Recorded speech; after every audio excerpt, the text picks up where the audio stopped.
Hey everybody, today, third eye chakra activation tips. When ego blinds your third eye. I'm Heather. And I'm David. From ZenRoseGarden. .com, helping people create badass lives. So in the spiritual community, sometimes we have really good intentions, but we end up causing a separateness between us as teachers or leaders and the people that we really want to help. And sometimes that can even get really judgy, like, oh, their third eye's not open. My third eye's open. Yeah. So what happens when you allow your ego to take control and don't put it in check is that you end up placing yourself on a pedestal that is so high that you alienate the very same people that you want to help. As a spiritual teacher, I think it's, for me anyway, it is really important to learn to reach people where they are. Maybe not necessarily with some language that you know, that all of these technical terms for third eye activation or dimensional multi blah blah blah, but like a language that the average person can understand that needs the information, like your intuition, your knowing what to do instead of like your third eye. And here's the thing, as a spiritual teacher, if you're going to get really good and help a lot of people, you have to learn to speak many different languages, even though they're all mostly English, or whatever your primary language is.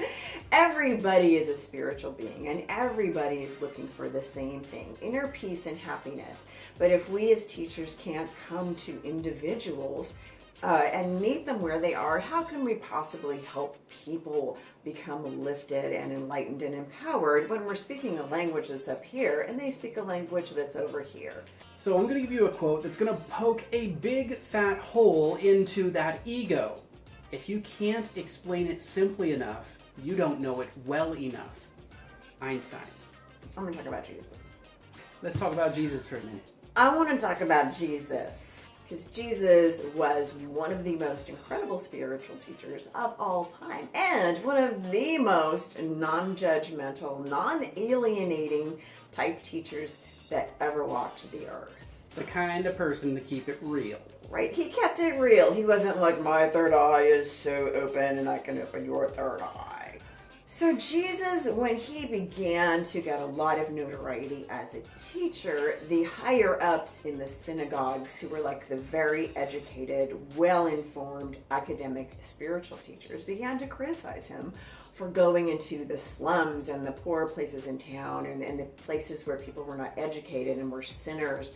And criticized him for doing that because they thought it was very much beneath a teacher to go there. And he went, well, this is where the people are that need the information, and I'm giving them that information at their level. I'm going to them and meeting them where they're at.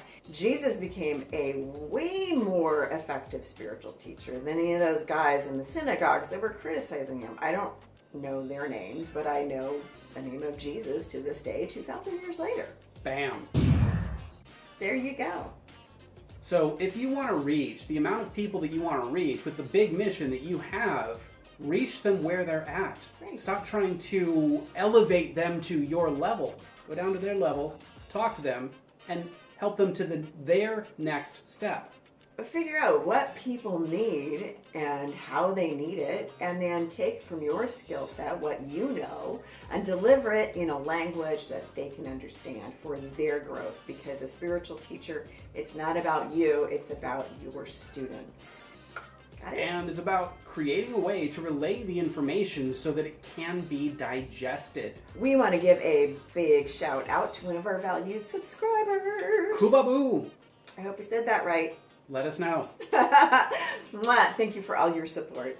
For more badass life tips, be sure to subscribe. And click that bell to turn notifications on. And we'll see you in the next video.